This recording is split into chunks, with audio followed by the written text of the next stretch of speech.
पाकिस्तान की fertiliser industry के दो सबसे बड़े जायंट्स फौजी फर्टिलाइजर कंपनी और एंग्रो फर्टिलाइजर्स।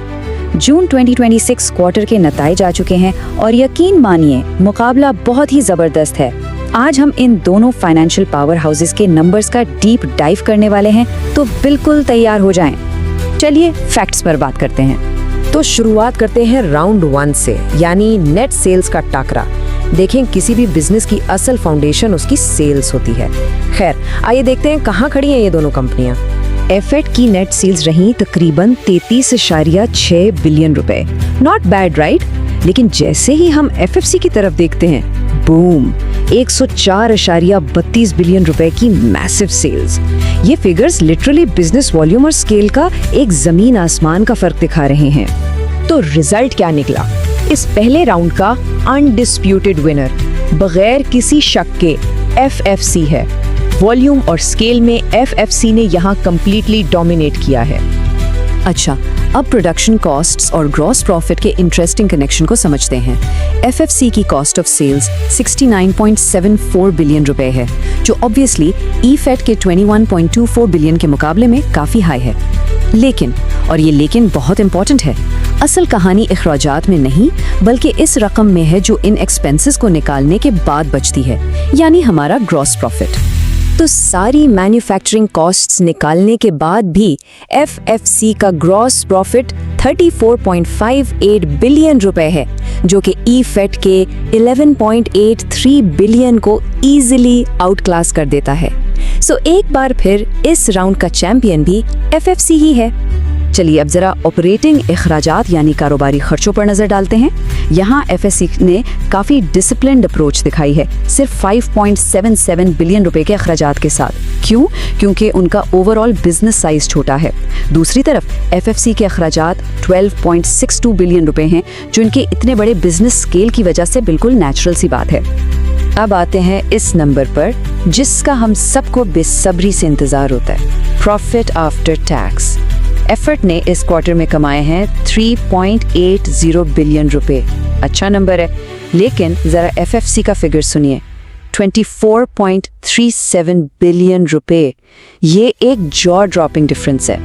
तो बिल्कुल क्लियर है, प्रॉफिटेबिलिटी के इस सबसे बड़े मैदान में भी क्लियर लीड एफएफसी के पास है।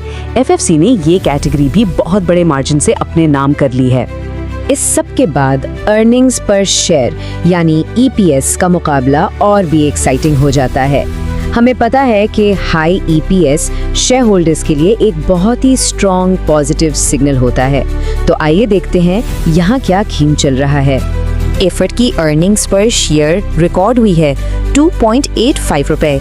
ये नंबर शेयर होल्डर वैल्यू का एक बेसिक बेंचमार्क सेट करता है। और अब एफएफसी को देखें, एक माइंड ब्लोइंग 16.94 रुपए पर शेयर। जी हाँ, बिल्कुल सही। ये अकेला फिगर साबित करता है कि एफएफसी ने शेयर होल्डर वैल्यू जनरेशन में कितनी बड़ी और नाकाबिल शिकस्त लीड हासिल की है। नतीजतन ईपीएस के इस अहम राउंड का विनर भी एफएफसी है। इन्वेस्टर्स के लिए इससे बेहतर पॉजिटिव सिग्नल और क्या हो सकता है।